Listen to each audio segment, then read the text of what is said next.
Good morning everyone. ચલો, previous લેક્ચરમાં થોડું ડિસ્કશન થયું એ પ્રમાણે શા માટે પહેલાં અમલગર્મિશન કરવામાં આવે તો સિમ્પલ બેનિફિટ મેળવવા માટે. બેનિફિટમાં શું હોઈ શકે?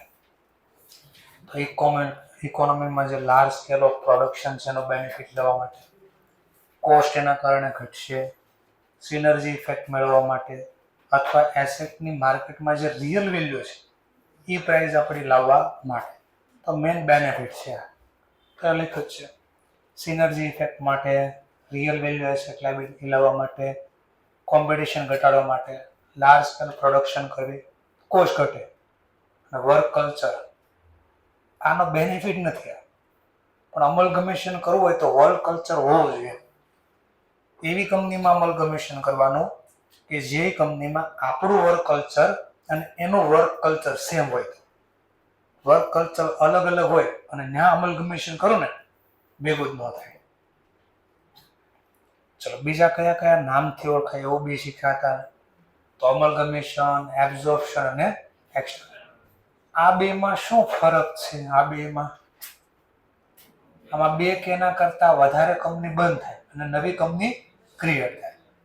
બંધ થયા પછી ક્રિએટ થાય, હોય નહીં બે હોય. અને આમાં શું થાય? પહેલા નવી કોઈ કંપની ક્રિએટ થાય અને શું કરે? એક્ઝિસ્ટિંગ કંપનીને ટેક ઓવર કરે. આમાં કેટલા ઇન્વોલ્વ હોય? બે. એબ્ઝોર્બમાં શું થાય? એબ્ઝોર્બમાં કોઈ નવી કંપની ક્રિએટ થતી નથી, એક્ઝિસ્ટિંગ કંપની બીજી કંપનીને ખરીદે. તો આમાં કેટલા ઇન્વોલ્વ હોય? બે. કયા કયા નામથી ઓળખાય પરચેઝિંગ કંપની અને સેલિંગ કંપનીને બીજા નામ? તો પરચેઝિંગ કંપનીને બીજા કયા નામથી ઓળખાય? વેન્ડી કંપની, ટ્રાન્સફરી કંપની, અમલગમિટેડ કંપની. સેલિંગ કંપનીને બીજા કયા નામથી ઓળખાય? વેન્ડર કંપની, ટ્રાન્સફરી કંપની, અથવા ટ્રાન્સફરર કંપની, અથવા ત્રીજું નામ અમલગમિટિંગ કંપની. આવા નામથી ઓળખવામાં આવે છે. ચલો નેક્સ્ટ. અમલગમેશનની અંદર આપણે એક્ઝામમાં શું કરવાનું થઈ શકે? તો કે બે કામ થાય. એક, ખરીદનારના બુક્સમાં આપણે જર્નલ રેકોર્ડ કરવાનું થાય અને ફાઇનાન્શિયલ સ્ટેટમેન્ટ બનાવવાનું. અથવા બીજો ટોપિક આવી શકે, જે વેચનાર, વેન્ડર કંપની છે, વેચનાર, એના ચોપડામાં અકાઉન્ટ ક્લોઝ કરવાની જર્નલ લખો. ખરીદનારની બુકમાં જર્નલ લખવાની બે મેથડ છે. કેટલી મેથડ છે? બે મેથડ. એકનું નામ છે નેચર ઓફ મર્જર અને બીજી મેથડનું નામ છે નેચર ઓફ પરચેઝ. પણ વેચનારની બુકમાં આવી કોઈ અલગ અલગ મેથડ નથી. ના, એક જ મેથડ. કઈ? Account close. ચલો next. Vendor company account close કરવા માટે કયા અકાઉન્ટનો યુઝ કરશે? તો રિયલાઇઝેશન. રિયલાઇઝેશન અકાઉન્ટ કયા ખાતાનો પ્રકાર? Nature of account. એમાં આપણે શું ડિસાઈડ કરવું છે? Profit and loss. ક્લિયર? ચલો, તો આપણે 10-12 જે સ્ટેપમાં દાખલો છે એને સમજવા માટે એક નાની એવી બેલેન્સ શીટ, એટલે થિયરી પાછી સોલ્વ થાય. માની લો બેલેન્સ શીટમાં લેન્ડ, બિલ્ડિંગ, ગુડવિલ, ટેન્જિબલ, કોઈ પણ જે કઈ નામ આપ્યા છે બધા લખી દઈશું. ગુડવિલ, સ્ટોક, ડેટર, એક્યુમેટેડ લોસ અને કેશ. પહેલા કેશ, પછી એક્યુમેટેડ લોસ. ચલો, આ બાજુ મારી પાસે equity share, preference share, general reserve, security premium, જે કઈ નામ હશે બધા લખ્યા હશે. પછી લાયબિલિટીની સાઈડ હશે ડિબેન્ચર, લોન હશે, કઈ બેંકમાંથી લીધેલી હશે, કોઈ ક્રેડિટર લોકો હશે, આવા કંઈક નામ આપ્યા હશે. ચલો, સમજવા માટે લેન્ડ 1 લાખ રૂપીસની છે, બિલ્ડિંગ 3 લાખ રૂપીસનો છે, ગુડવિલ 50,000 રૂપીસના છે, સ્ટોક 80,000 રૂપીસનો છે, ડેટર 70,000 રૂપીસના છે, એક્યુમેટેડ લોસ 50,000નો છે, જનરલ રિઝર્વમાં 10,000 છે, સિક્યુરિટી પ્રીમિયમમાં 20,000 છે, ડિબેન્ચર છે 1.5 લાખ રૂપિયાના, લોન છે 60,000 રૂપિયાની, ક્રેડિટર છે 40,000 રૂપિયા. પહેલા આટલાનું પહેલા ટોટલ આપો ને, આટલાનું 650 અને 150 બીજા 8 લાખ. આવું છે આપણી પાસે. અહીંયા 8 લાખ લાવવા કઈ ઘટતા હશે? 5,20,000. તો આ 1,20,000 આના અને 4 લાખ આના. આવું ક્યાંક છે આપણી પાસે. માની લો સમજવા માટે આ એક્સ લિમિટેડ છે, જે વેન્ડર કંપની છે. વાય લિમિટેડ ટેક ઓવર કરે છે. વાય લિમિટેડ ટેક ઓવર એટલે આને ખરીદી લે છે. Take over to X limited for રૂપિયા. આપી દીધા છે એક્ઝામમાં. આ ગણવાની રીત શીખશો. હવે કેમ નક્કી થાય કેટલા આપવા એ પછીનો ટોપિક. ખરીદનારના ચોપડામાં આપણને કહી દીધું છે, અથવા વેચનારના ચોપડામાં કીધું છે કે કેટલામાં કંપની વેચાણ, વાય કેટલામાં ખરીદ. સમજવા માટે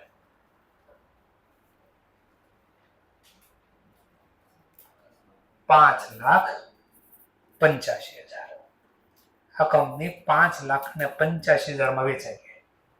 હવે તમને આટલું કીધું આપા ડેટા અને કહે છે આને એક્સ ની બુકમાં તમારે આની જર્નલ, તો જર્નલ લખી દેવાય. નેસેસરી એકાઉન્ટ તૈયાર કરો તો એકાઉન્ટ તૈયાર કરવાનું. ખાલી જર્નલ એ પૂછી શકે, અકાઉન્ટ બી પૂછી શકે. ઓડિટ થિયરી ટોપિક યાદ કરે. જેમ કે વાય લિમિટેડ કે છે સૌથી પહેલા હું આ ડેટરને ટેક ઓવર નથી કરતો, નોટ ટેક ઓવર.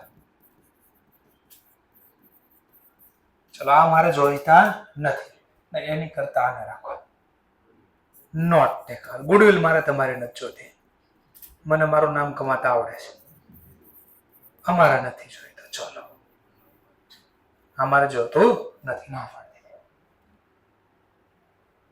આ માર્કેટમાં સોલ્ડ કરી દીધો. આ બી ટેક ઓવર નથી કરતો. ચલો આ વેચી નાખ્યા. આ ટેક ઓવર નથી કરતા, આ બી ટેક ઓવર નથી કરતા. કેશ પણ ટેક ઓવર નથી કરતા.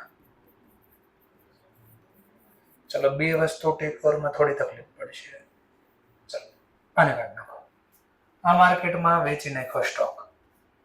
હવે એના રૂપિયા આવ્યા 75,000. સમજવા માટે અહીંયા બી, સમજવા માટે અહીંયા બી એ કે ડિબેન્ચર હું લઈ જાઉં છું, લોન બી હું લઈ જાઉં, લોન ને હું નથી લઈ જતો, નોટ ટેક ઓવર. આના મેં પે કરી દીધા રૂપિયા 38,000. ચલો આ ટેક ઓવર થઈ જશે ડિબેન્ચર. આવું આપ્યું તમને ખ્યાલ. આટલા ડેટા આપ્યા છે. ચલો એમ કીધું એક્સ ની બુકમાં તમે જર્નલ લખવાનું કહે તો જર્નલ, અથવા નેસેસરી અકાઉન્ટ બનાવવાનું કહે તો નેસેસરી અકાઉન્ટ. આપણે અત્યારે બધા ખાતાનું કામ નથી. પહેલા મારે રિયલાઇઝેશન ખાતું બનાવતા શીખવાનું. ફરીથી બોલું છું, કયું ખાતું? કે બધી મિલકત વેચવાથી શું મળ્યા, રિયલાઇઝેશન ખાતું બનાવો. ચલો તો સ્ટેપ છે ને, બધા સ્ટેપ યાદ કરો છો પાછા. જર્નલ મનમાં બોલો છો અને સ્ટેપના આધારે આ ક્વેશ્ચન ગણાય છે. આવું જ કરવાનું છે, નકરો હોય. ચલો તો પહેલું ખાતું ખોલી દઉં છું, રિયલાઇઝેશન. ચલો આપણા સ્ટેપ. પહેલું સ્ટેપ આપણું ફોટો, બધી એસેટ. એમાં 2 સ્ટાર હતા. એક તો લોસ ને આપણે નહીં આવે એટલે સ્ટાર આપી દેવાના, અને બીજું હતું કેશ. ચોથો પોઈન્ટ, જો કેશ ટેક ઓવર થાય તો આમાં બંધ કરવાનો, અને જો ટેક ઓવર ન થાય તો નહીં બંધ કરવાનું. આવું કંઈક કીધું હતું ને. ચલો કેશ ને ટેક ઓવર કર્યા છે નહીં, તો આ સ્ટાર વાળા પોઈન્ટ આવી ગયા. ટૂંકમાં આ સ્ટાર વાળા પોઈન્ટ છે બધા. ચલો બાજુમાં લખીને બધા સ્ટાર માર્ક છે. આની સિવાયના જેટલા બી નામ દેખાય, ટેક ઓવર થાય તો ભલે, ન થાય તો મેન આ બે. આની સિવાયની બધી જ એસેટ આપણે ક્યાં બંધ કરી દેવાની? તો મનમાં જરૂર realisation account debit to land, building, goodwill, stock, debtor. આ બે નહીં. ચલો તો આને હું અહીંયા અસર આપી દઉં. લેન્ડ અકાઉન્ટ, બિલ્ડિંગ અકાઉન્ટ, આવું જ કામ કરવાનું. જે અત્યારે લખો ને રફલી એ જ ને હમણાં વર્ક કરવાનું છે. 1 લાખ, 3 લાખ, ગુડવિલ સ્ટોક,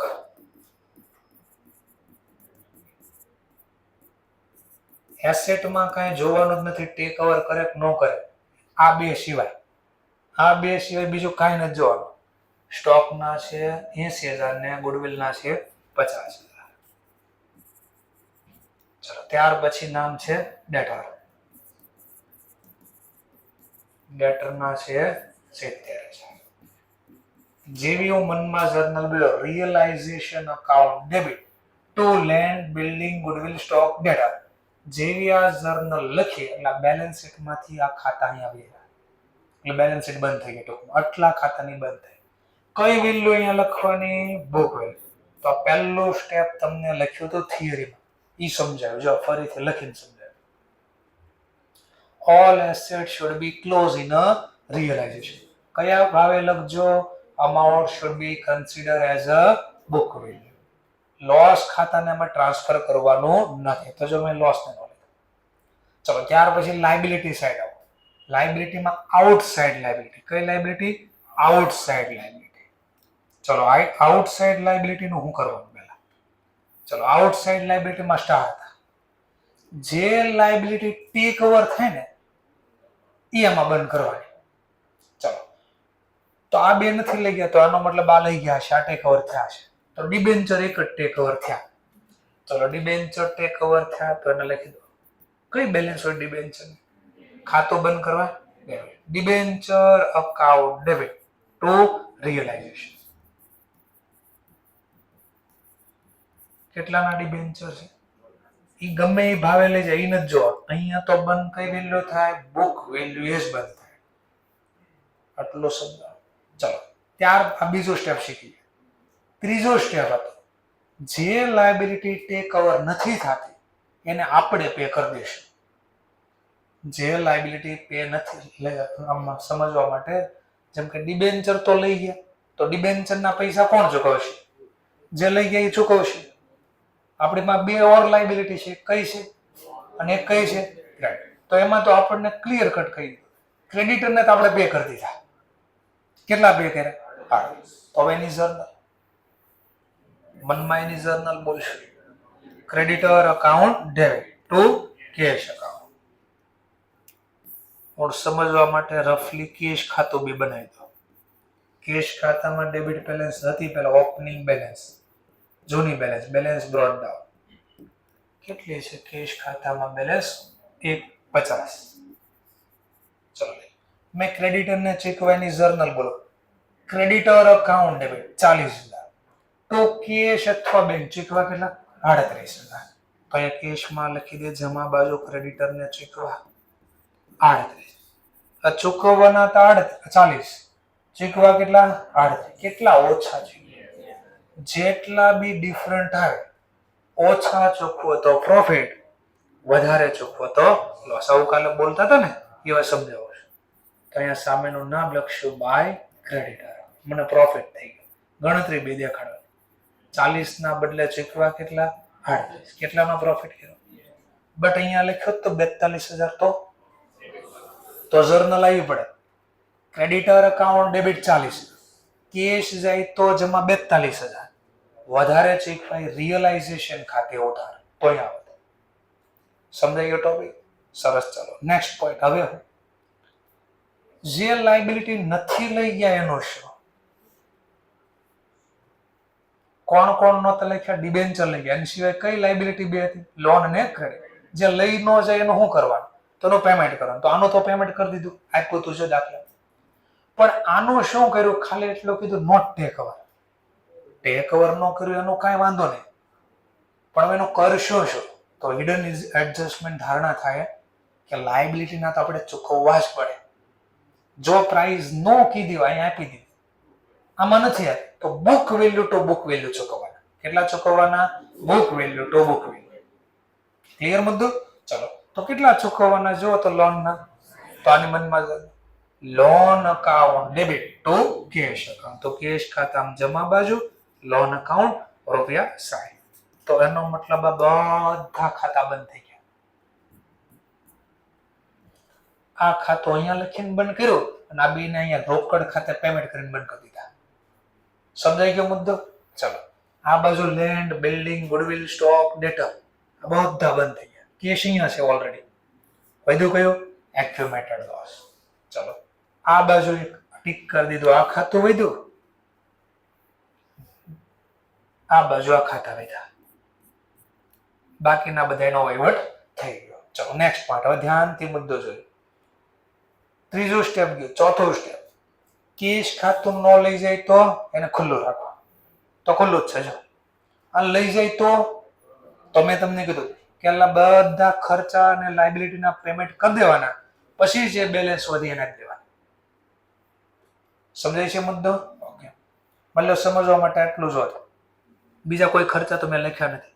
તો સમજવા માટેનું પેમેન્ટ કરો અને કેટલા વધ્યા જરા ચેક કરો. 1.5 લાખમાંથી 52, તો અહીંયા 52,000 બંધ કરે.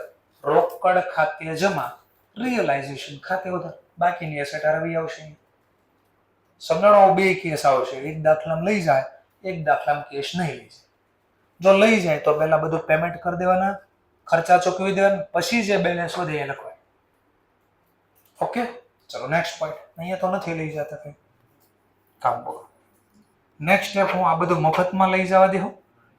હવે પૈસા માંગશે ને ભાઈ, લાવો કંપનીને કહેશો ભાઈ વાય લિમિટેડ આ બધું અમારું લઈ ગયા, તમે લાવો પૈસા લો. તો પૈસા માંગ્યા, કેટલા રૂપિયા મળે છે? 5,85,000. માન લો રોકડા જે આપે લઈ લો. રોકડા આપે, ચેક થી આપે, શેર આપે, ડિબેન્ચર આપે, બોન્ડ આપે, પ્રેફરન્સ જે આપે લઈ લઈશ. મતલબ પેલા નોર્મલ દાખલો, બધું જ પેમેન્ટ રોકડેથી છે. બધું જ પેમેન્ટ કઈ રીતે છે? તો હું જર્નલ બોલે પેલા માંગીશ. વાય લિમિટેડ અને પરચેઝ કન્સિડરેશન કંપની કહેવાય. પરચેઝિંગ કંપનીનું નામ શું છે? વાય.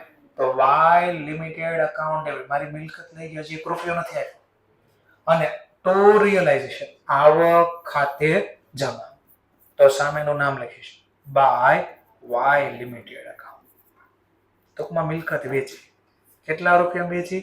5. હવે 2 મિનિટ ખાલી સમજવા, ધ્યાનથી જો શું થયું.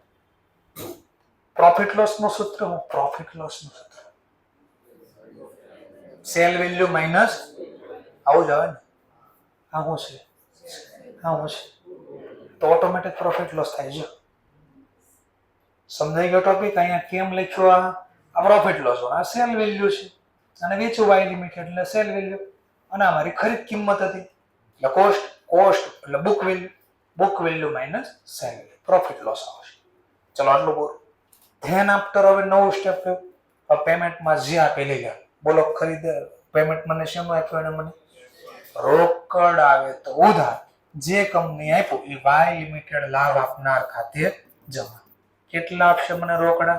5,85,000. થઈ ગયું કામ પૂરું. સરસ. ચલો આ સ્ટેપ બી ગયું. નેક્સ્ટ સ્ટેપ કયો હતો? તો કે ઓલા ડિઝોલ્યુશનનો જે ખર્ચ થાય, અમલગમેશનનો જે ખર્ચ થાય આપણે ચૂકવ્યું તો આમાં લખશે. વેચનાર કંપનીનો ખર્ચો આમાં લખાય, પણ ખરીદનાર કંપની ચૂકવે તો મારે કઈ લેવા દેવા નહીં, તો એ ચૂકશે એની બુકમાં. મતલબ આપણે ચૂકવ્યો હોત 5,000 તો હું લખત સરનો ખર્ચો આપણે ચૂકવ્યો 5,000. રિયલાઇઝેશન એટલે ખર્ચ ખાતે ઉધાર, રોકડ જાય તો છે કામ પૂરું. પણ આમાં ક્યાંય ખર્ચો હજી મેં રાખ્યો નથી. જવા દો સ્ટેપ ઈ બી. હવે કયું સ્ટેપ? તો પહેલું કામ કરવાનું હોય ઇક્વિટી શેર ને પ્રેફરન્સ શેર ને કેન્સલ કરી નાખવાનું, હોલ્ડર ના ફેરવી દે, મતલબ માલિક નામ કાઢી નાખો. તો આ બંનેને કઈ બેલેન્સ હોય? ક્રેડિટ. એને ખાતા બંધ કરવાનું જરૂર. Preference share capital account debit two preference share holder. તો કેપિટલ જમા વાળું ખાતું બંધ થઈ ગયું અને હોલ્ડર ના નામે લખી નાખ્યું. સામેનું નામ લખીશ પ્રેફરન્સ શેર કેપિટલ. એટલે કેપિટલ એનું કેન્સલ થઈ ગયું, હોલ્ડર બનાવી દીધું. કેટલાનો? 1,20,000. એવી રીતે ઇક્વિટીને બી કેન્સલ કરીશ. આ જો રફલી જે સમજાવું છું ને એ જ બધા ચેપ્ટરમાં કરો. 80% બેઠું જ આવશે, આમ જ હશે. Equity share holder. તો આની પાછી જર્નલ લખું છું. ઇક્વિટી શેર ને કઈ બેલેન્સ હોય? ખાતો બંધ કરવા equity share capital account debit to equity share holder. તો જમા બાજુ સામેનું નામ લખીશ ઇક્વિટી શેર કેપિટલ. ટૂંકમાં બેલેન્સ શીટ આખી ખાલી થાય છે. રૂપિયા છે 4 લાખ પૂરા. સમજાઈ ગયો પોઈન્ટ?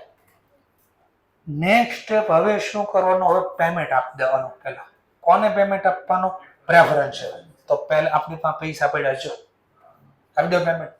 હોલ્ડર પૈસા લઈ preference share holder account debit to bank. તો આપ મતલબ કેશ પડ્યા છે, કેશ થી પેમેન્ટ કરશું. ચલો કેટલા રૂપિયા? 1,20,000. ઘણી વાર આપણી પાસે રોકડા નહીં હોય તો ખરીદનાર કંપની આપણને રોકડા નહીં આપ્યા, શેર આપ્યા છે. પ્રેફરન્સ શેર આપ્યા તો આપણે આને પ્રેફરન્સ શેર આપી દઈએ. ખરીદનાર કંપની ઇક્વિટી શેર, આપણી પાસે બીજું કઈ છે જ નહીં, ઇક્વિટી તો ઇક્વિટી આપશે. ટૂંકમાં જે પડ્યું હશે એનાથી પેમેન્ટ કરશું. ક્લિયર? ચલો આ પણ બંધ કર. બોલા આના બદલે હમણાં મેં એમ કીધું હતું કે પ્રેફરન્સ શેર હોલ્ડર ને 5% પ્રીમિયમ થી પેમેન્ટ કરવાનું છે. 5% પ્રીમિયમ. તો એનો મતલબ વધારે આપવાના પ્રીમિયમ નો મતલબ. તો હવે બોલો 1,20 ની બદલે હું કેટલા લઈશ? તો હું જર્નલ નામ લખીશ preference share holder account debit 1,20. રોકડ જાય તો જમા 1,26. કેટલા વધારે? 6 નો લોસ અહીંયા આવશે. રિયલાઇઝેશન અકાઉન્ટ ડેબિટ ઉલટું બી હોય છે. 5% ડિસ્કાઉન્ટ થી પેમેન્ટ કર્યું, ડિસ્ચાર્જ કર્યા. 5% ડિસ્કાઉન્ટ 1,20,000 ના 5% 6 ઓછા ચૂકવો 1,00,000. તો પાછી હોલ્ડર તો જેટલાથી એટલાથી જ કેન્સલ થાય. Preference share holder account debit 21. Cash જાય તો જ 1,14. કેટલા ઓછા છે? તો રિયલાઇઝેશન ખાતે જમા 6,000. ચલો પણ અહીંયા તો આપણે પૂરા ચૂકવવા છે, કોઈ વધારે નહીં કોઈ ઓછા નહીં. Preference share holder 1,20,000. આટલું ક્લિયર? પક્કો છે? સરસ. હવે જે ખાતા વધ્યા એનો વહીવટ કરી નાખે. ધ્યાનથી જોજો.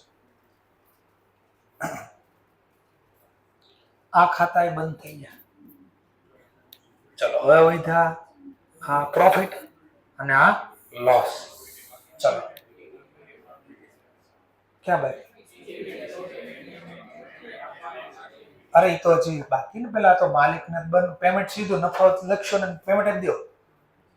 તો પહેલા બેને ખાતામાં પૈસા પ્રોફિટ લોસ માલિક નો હતો, પેલા માલિકને પ્રોફિટ લોસ ના તો આપવા પડે ને. પેલા આને છેલ્લે પેમેન્ટ આપવાનું, છેલ્લે હા વધુ ઘટ્યું એનું બધું. નો વધ્યા તોય તારે ને વધ્યા તોય તારે, જે સીટ આવે છે. આને કઈ બેલેન્સ છે? ડેબિટ વાળું ખાતું બંધ કરવા ક્રેડિટ. તો એક્યુમેટેડ લોસ ખાતે જમા અને લોસ કોણ ભોગવે? માલિક. માલિક ખાતે ઉધાર. કયો લોસ છે? તો અહીંયા લખી દઈશ એક્યુમેટેડ લોસ. એટલે કે મારે 4 લાખ નું રોકાણ લાવો કે પૈસા 4 લાખ, તો કે ભાઈ માલિક તો છો, તારો લોસ બી લેતો જ. અરે ખાલી પૈસા છે ને ભાઈ કે અચ્છા લો લોસ. તો યાદ કર, તો લોસ મને આપો, નફો મને મારો આપો. હાલો તો નફો છે. આ બેને કઈ બેલેન્સ છે? ક્રેડિટ. ક્રેડિટ વાળું ખાતું બંધ કરવા debit. General reserve account debit. Security premium account debit to equity share capital કે હોલ્ડર. જનરલ રિઝર્વમાં કેટલા રૂપિયા હતા અને સિક્યુરિટી પ્રીમિયમના કેટલા હતા જોઈ લઈએ આપણે પાછું. આમાં હતા 10,000, આમાં હતા 20,000. કઈ નહીં, મારું નુકસાન આપી દો, નફો મને આપી દો, મને કોઈ પ્રોબ્લેમ નથી. હવે ધ્યાનથી જોજો. આ બધું જો land, building, goodwill, stock, debtor, cash, accumulated loss, આ બધું અહીંયા લખી દીધું જ્યાં લખાતું. આનો જો ખાસ સ્ટોકનું શું કર્યું છે આપણે? વેચી નાખ્યું. જો તો વેચવાથી કઈ પૈસા આવશે અને હું જર્નલ લખીશ cash account debit to realise. Sir stock જમા કેમ નહીં? કારણ કે સ્ટોક અહીંયા ઓલરેડી આવી ગયો છે. તો વેચવા પૈસા આવે તો એ લખશું book value, cell value, automatic profit loss થઈ જશે. તો એસેટ વેચવાથી જે પૈસા આવે, જો ટેક ઓવર કરે ને તો એ વાય ના નામે આવી જાય. ટેક ઓવર ન કરીને આપણે વેચવી તો આપણે આવક ખાતે વહી જઈશું. ચલો તો બાય કેશ છે ના કેશ સ્ટોક વેચ્યો એના કેટલામાં વેચો દાખલામાં આપ્યો જ છે 75. જો ઓટોમેટિક બાકીનું નો જો આ ઉપરના બધા ડેટા નો ખાલી સ્ટોકના જ ડેટા જો સ્ટોક કેટલાનો વેચો કેટલા ઓટોમેટિક જો 5 ઘટા તો લોસ લખાઈ દો ઓટો લોસ થઈ ગયો. બીજી અસર કેશ ખાતામાં લખી દો અહીંયા તો સ્ટોક કેટલા વેચી નાખ્યો આપણે 75,000. ચલો નેક્સ્ટ પોઈન્ટ. હજી એક વૈદો ગુડવિલ નથી લઈ જતો કેશ ને કેશ તો અહીંયા બેઠા આ ગુડવિલ નો જો આ બે નહોતા લઈ ગયા ગુડવિલ નહોતા લઈ ગયા ને સ્ટોક નહોતા લઈ ગયા સ્ટોક તો વેચી નાખ્યો તો અહીંયા આવી ગયો ગુડવિલ નો તો છેલ્લે લાઈનમાં નોટ્સ મારીને મેં કીધું કે જો કોઈ એસેટ નું ટેક ઓવર કર્યું કે નથી કર્યું એવું નથી લખ્યું એટલે કે કીધું નથી કે ટેક ઓવર નથી કર્યું પછી એનો વેચો કે નહીં એવું કઈ કીધું નથી તો તેનું કાંઈ આવ્યું હશે કાં લઈ જશે કાં વેચી નાખશે બેમાંથી એક ડેટા નથી આવ્યા તો બેઝિક ધારણા કરી શકો એનું કાંઈ આવ્યું હશે ને જો આવ્યું હોય તો લખ્યું હોય સમજાઈ ગયો મુદ્દો. ચલો તો આ બી ટોપિક પૂરો થયો નથિંગ રિયલાઇઝ આનું ટૂંકમાં કાંઈ નો લોસ ઓટોમેટિક થઈ ગયો. છેલ્લો પોઈન્ટ હવે નફો નુકસાન જે થાય કોણ ભોગવશે માલિકનું નામ કોણ ઇક્વિટી શેર હોય તો પ્રોફિટ લોસ ગોતી લો અહીંયા ઘટશે તો પ્રોફિટ અહીંયા ઘટશે તો લોસ.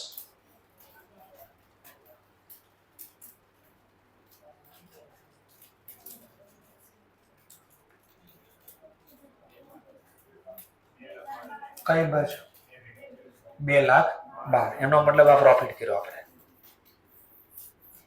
તો અહીંયા ખાતો બંધ કરવા ઘટે છે તો જર્નલ બોલીશ realization account debit to equity share holder અને કહેવાય રિયલાઇઝેશનમાં શું થયો પ્રોફિટ. ચલો તો અસર અહીંયા જાય હોલ્ડર ખાતામાં જમા રિયલાઇઝેશન અકાઉન્ટ રિયલાઇઝેશનમાં મને શું થયો પ્રોફિટ એનો મતલબ કંપની વેચીને એમાં નફો કર્યો 482. જો આનો સરવાળો પહેલા કેટલો થાય 150 2000 585 ને 75,000 8 લાખ. ચલો 8 12 માંથી આટલા 1 લાખ 3 લાખ 50,000 80,000 70,000 બરોબર જ છે ભાઈ આ 30,000 દેખાય છે ઓકે તો આંકડો બરાબર લો ભાઈ ઇંગ્લિશમાં બરાબર ન વેચાણ આપણે હિન્દી કરી દીધું.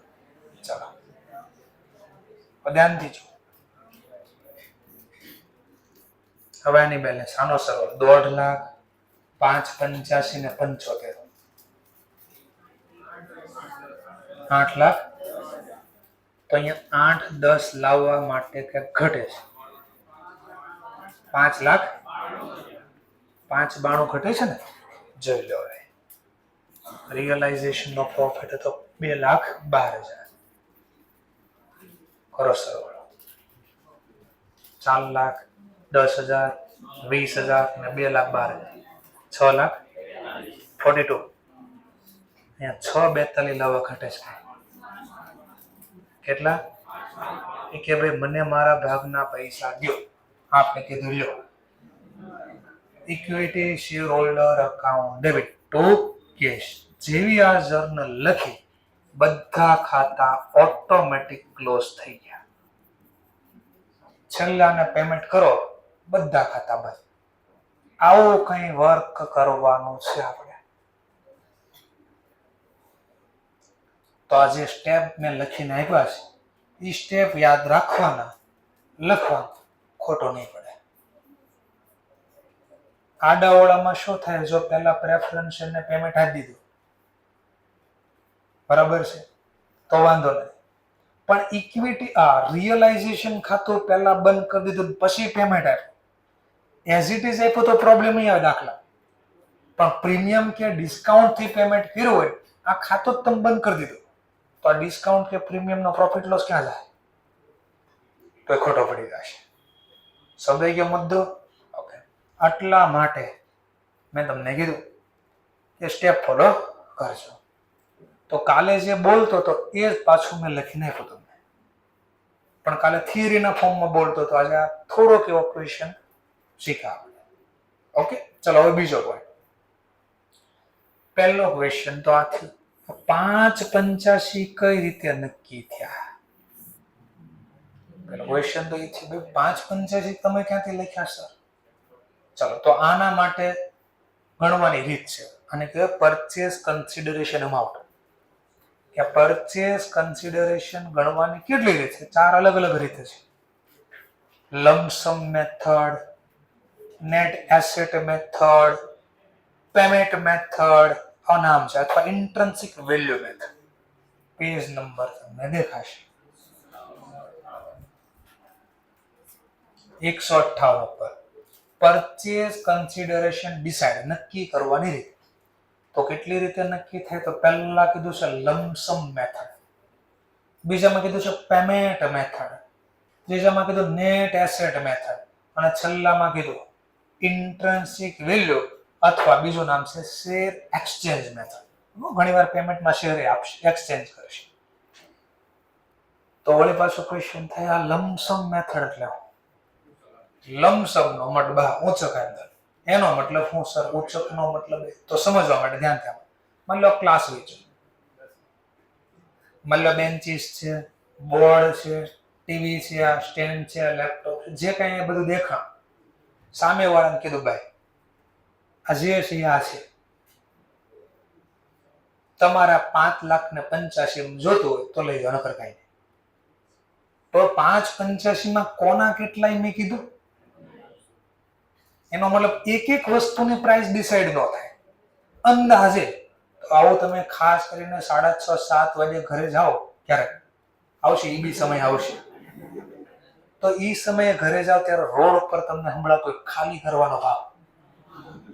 આ ખાલી કરવાનો ભાવ એમાં હું એ કીધું, આ જે પડ્યું લારીમાં દેખાય એ બધું લઈ જાઓ. કેટલા કિલો માપવા બાપવાનું કાંઈ, આ જે છે એ લઈ જાઓ, 50 રૂપિયા બધું આપી દેવું છે. આવું થાય. આવું તમે જોયું છે ઓલરેડી. પણ ક્યાં પતંગનો તહેવાર જયારે આવે, છેલ્લે સાંજે 12-12:30 થઈ જાય, 13 તારીખ સાંજ હોય, ત્યારે શું કરે? હવે પતંગ મલ્લો ન વેચાય તો આખા વર્ષ સાચવવા બહુ તકલીફ પડે. કાગળ હોય તો તૂટી જાય, તો ડેમેજ થાય, લોસ થઈ જાય. તો શું કરે? ભાઈ જો આટલા બીડા છે, ગણવાના નહીં થાય, 500-1000 તારે જે આપવા યાદ દે. આપણે 500,000 નહીં, 200 દેવાય તો કે એને પોસાય તો આપશે, ના પોસાય તો ના પડે. એને લમસમ કહેવાય. ફરીથી લમસમ નો મતલબ પર્ટિક્યુલર એસેટ કોના કેટલા મેં કીધું, તમે લેન્ડ કેટલામાં લઈ ગયો, બિલ્ડિંગ કેટલામાં લઈ ગયો, આવું કઈ ન કીધું. ભાઈ મેં કીધું આ મારે આટલી વસ્તુ જોતી છે, એમાં કોના કેટલા એમ નહીં, હું એટલું લઈ જાઉં છું, એનો હું એટલા આપીશ. પણ લેન્ડના કેટલા ગણ્યા મેં ક્યાંય કીધું છે? બિલ્ડિંગના કેટલા ગણ્યા કઈ કીધું છે? નહીં. ડેટરના કેટલા એવું કઈ કીધું છે? નહીં. તો આને લમસમ કહેવાય. સમજાઈ ગયું? બીજું, પેમેન્ટ મેથડમાં આવો તો પેમેન્ટ મેથડમાં આપણે ઇક્વિટી શેર હોલ્ડર અને પ્રેફરન્સ શેર હોલ્ડરને જે પેમેન્ટ આપીને એને પેમેન્ટ મેથડ કહેવાય. કોને આપી? ઇક્વિટી શેર અને પ્રેફરન્સ. માલિકને ટૂંકમાં હું જે પેમેન્ટ આપો એટલામાં ખરીદું કહેવાય. તો એપ્રોક્સ સમજવા માટે ધ્યાનથી જોજો. 4 + 1 = 20, વત્તા 10,000 વત્તા 20,000 550 માઇનસ 50,000. તો એનો મતલબ 5 ખાલી માની લો એમ ન કરવું હોય તો બીજું ખાલી એટલાની જ વાત કરો. પ્રેફરન્સ એને બોલીએ 4 વત્તા 10 વત્તા 20 ચાને 4 ને 30 માંથી લોસ તો એનો 50 છે. તો એનો મતલબ એનું ચોખ્ખું રોકાણ કેટલા રૂપિયા કે નફો અને નુકસાન બાદ થાય કેટલા? પણ આપણે પેમેન્ટ કેટલું આપ્યું? 550. કેટલા વધારે આપ્યા? બે વચ્ચેનો ગેપ 2 લાખ. તો 2,05,000 નો મને નફો થઈ ગયો. તો સર અહીંયા તો 2 બાર, પણ એમાં આ જ નથી આવ્યો ને. કયો? આ સ્ટોક વેચાયના આ નથી. આ બેઝિક અહીંયાથી આ રીતે નક્કી થઈ. આ નેટ એસેટ મેથડ કહેવાય. શું કહેવાય? Net asset. તો net asset asset minus outside liability. Net asset જે હું ભાવે લઈ જઈશ, ટેક ઓવર કરીશ, શીખવાડીશ ત્યારે બધું સમજાય. ફરીથી પેમેન્ટ મેથડમાં કયું જોવાનું ધ્યાનમાં? ખાલી ઇક્વિટી શેર ને પ્રેફરન્સ શેર વાળાને વાય લિમિટેડ ખરીદનાર જે પેમેન્ટ આપે ને એ જ ગણવાનું. સમજવા માટે બોલો ને કઈ. મેં કીધું ઇક્વિટી શેર વાળાને મેં રોકડા આપ્યા અને પ્રેફરન્સ શેર વાળાને રોકડા આપ્યા. પ્રેફરન્સ શેર વાળાને રોકડા આપ્યા 1 ને 20, તો 5.85 માંથી 21 બાદ કરો. અને મેં કીધું ઇક્વિટી વાળાને આપો 4 ને 65, તો માલિકને કેટલા આપ્યા મેં ટોટલ ગણો તો 5.85. તો આને પેમેન્ટ મેથડ છે. અટવાડવા શું કરશે એ પણ જો કે વાય લિમિટેડે ડિબેન્ચર હોલ્ડરને પેમેન્ટ આપ્યો 1,40,000, તો 4.65 વત્તા 21 વત્તા 1,40. બોલા માલિકના રૂપિયા છે? નહીં. ધંધો કોણ કરે? માલિક. અને માલિક આ છે. તો ખરીદનાર કંપની વેચનાર કંપનીના માલિકને જે પૈસા આપે એને જ પેમેન્ટમાં ધ્યાનમાં લેવા. ઈ મેં લખ્યું છે બધું. અટવાડવા માટે આવું કરશે પણ ધ્યાનમાં આગળ લખ્યું બધું. અહીંયા ક્લિયર કટ વર્ડ છે જો only payment two equity share and preference share, પણ કોના પાછા? Of vendor company. વેન્ડર કંપનીને તમે જે પેમેન્ટમાં આપો એ લઈ લેવાનું. વેન્ડર કંપનીના માલિકને રોકડા આપો તો એ ભલે, શેર આપો તો એ ભલે, ડિબેન્ચર આપો તો સર હમણાં જ ના પાડો. ડિબેન્ચર પણ આપ્યા કોને? ઇક્વિટી વાળા. આને તમે માની લો આ કેસની બદલે કે ઇક્વિટી વાળાને મેં મારા ડિબેન્ચર આપી છે, એટલે ખરીદનારે પોતાના ડિબેન્ચર આપ્યા ઇક્વિટી વાળા, તો એ ધ્યાનમાં લેવાનો છે. પણ વાય લિમિટેડ ખરીદનાર કંપની વેચનાર કંપનીના ડિબેન્ચર હોલ્ડરને જે પેમેન્ટ આપે ને એને પરચેસ કન્સિડરેશનમાં ધ્યાનમાં લેવાનું નથી. કઈ મેથડ હોય ત્યારે? Payment method. ચલો નેક્સ્ટ.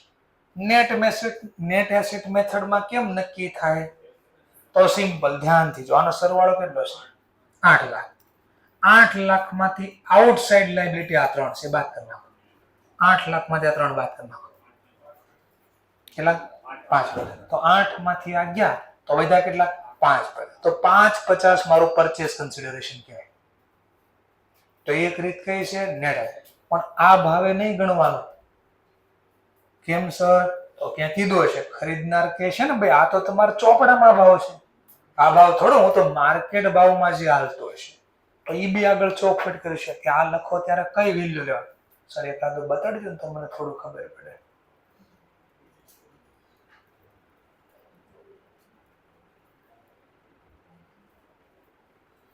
નેટ એસેટ में total asset including goodwill minus outside liability. Outside liability નો મતલબ નોન કરન્ટ અને કરન્ટ. હવે ધ્યાનથી જોજો કયો વર્ડ કે આ એસેટ ને લાયબિલિટી જ્યારે કન્સિડર કરો ત્યારે ટેકન ઓવર એટ એગ્રીડ, જે ભાવમાં હું લઈ જાઉં છું, તમારા ચોપડામાં ભાવ છે એ ભાવ મે બી હું એગ્રી હોઉં ન હોય, વધારે લઉં ઓછા લઉં એઝ ઇટ ઇઝ. તો બધું શીખશું. અત્યારે ખાલી નામ બોલો. કેટલી રીત છે પરચેસ કન્સિડરેશન ડિસાઈડ કરવાની? 4. Lump sum method, payment method, net asset method ને છેલ્લું નામ છે ઇન્ટ્રિન્સિક વેલ્યુ, અથવા બીજું નામ છે શેર એક્સચેન્જ મેથડ. હવે સર પણ માની લો દાખલામાં 2 આપ્યું હતું, પેમેન્ટ કેટલો કર્યો એ આપ્યું છે, નેટ એસેટ એ આપ્યું છે, તો કઈ એસેટ કયા ભાવે લઈ ગઈ એ આપ્યું છે. તો જ્યારે 2 રીત આપી હોય તો હંમેશા પેમેન્ટ મેથડને પહેલી પ્રાયોરિટી આપવાની. કે 5.85 સમજવા માટે સર મને સમજાવો કે માની લો જે એસેટ લઈ ગયો એ હું 6 લાખની લઈ ગયો એસેટ, નેટ એસેટ ગણવાની છે આપણે. તો હું જે એસેટ લઈ જાઉં છું એ 6 લાખમાં લઈ ગયો અને લાયબિલિટી લઈ ગયો છું હું સમજવા માટે 15,000માં, એગ્રી વેલ્યુ 15. તો 6 માંથી 15 બાદ કરો, 5.85. અને મેં પેમેન્ટ બી આ બેને કેટલાનું આપ્યું છે? 5.85. તો પ્રોબ્લેમ નહોતો. પણ મારો ક્વેશ્ચન હવે આ છે કે લાયબિલિટી ટેક ઓવર કરી 25,000, એસેટ છે 6 લાખ, તો હવે કેટલા? તો નેટ એસેટ પ્રમાણે જો તો 5.75 આવે અને આ માલિકને મેં પેમેન્ટ આપ્યો ડિબેન્ચરને કેશ, એ કેટલાનો છે? તો ક્વેશ્ચન થાય કઈ મેથડે ગણો પરચેસ? અહીંયા લખો કેટલા? 585 લખો કે 575 લખો? બે મેથડ આપીશ મને. તો હંમેશા નેટ એસેટ ના કરતા પહેલા પહેલા અહેડ કહેવાય, બિફોર કહેવાય, પ્રેફરન્સ બોલાય. તો હંમેશા પ્રાયોરિટી કઈ મેથડને આપવાની? First preference given to payment method. Ahead of એટલે ના પહેલા, નેટ એસેટ મેથડ. તો નેટ એસેટ મેથડ કરતા પહેલા કોને ધ્યાનમાં લેશું? Payment method. સમજાઈ ગયું? તો અટવાળા બી આપશે, જો આવું થાય બી આપે તો આપણે કેમ ભાઈ અમે કચ્છી ગોલી નથી ખેલી થાય, અમે આને ધ્યાનમાં નહીં લઈએ, અમે પહેલા આને ધ્યાનમાં લઈશું. ઓકે, ચલો તો નાનો એવો દાખલો સ્ટાર્ટ કરો. પહેલા આ શીખવાડો છું, પરચેસ કન્સિડરેશન ડિસાઇડ કરો. ચલો પહેલું સ્ટાર્ટ કરો. Find out purchase consideration amount. ચલો રફલી તો રફલી ફટફટ ગણો. કેટલું આવશે? કેલ્ક્યુલેટરમાં ગણો, આમ ગણો, જેમ ગણો. તમારે જોવાનું તમને કેમ દેખાય. નામ તો હું બોલ, ખાલી ધારવાનું છે એટલે ખબર તો પડી ક્વેશ્ચન થાય કે ગણવું કેમ.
કોઈ જવાબ આવે તો આપી શકે છે.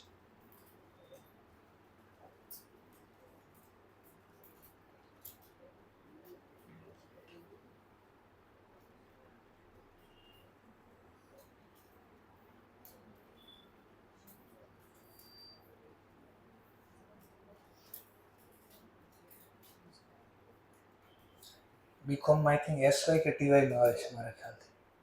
અમલ કમિશનનું ચેપ્ટર ટીવાયમાં હતું ને? એસવાયમાં હતું.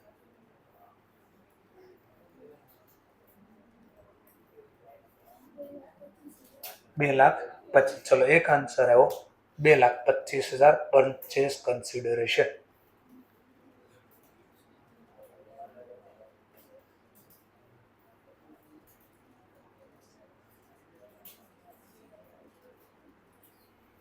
બીજા કોઈનો આન્સર?